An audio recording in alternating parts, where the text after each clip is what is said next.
Tarda amb molts núvols prims, aquesta boira a la zona central o a la zona més pròxima al Montsec.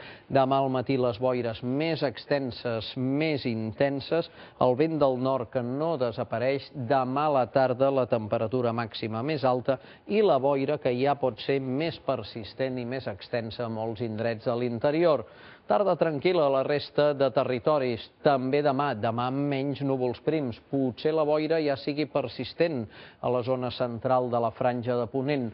El vent del nord, que no acaba de desaparèixer, fort a Maró, a l'àrea del quadrant marítim de Menorca, i aquest potent anticicló que es vol anar traslladant poquet a poquet cap a les Illes Britàniques, però abraçant-nos de ple a casa nostra. Per tant, fins dimecres, anticicló, pujada de les temperatures notable allà on no hi hagi boira, i el dia de Nadal s'albiren canvis en forma d'alguns núvols que començarien a arribar i que potser taparien el cel a partir de Sant Esteve, amb més fred i amb algunes precipitacions.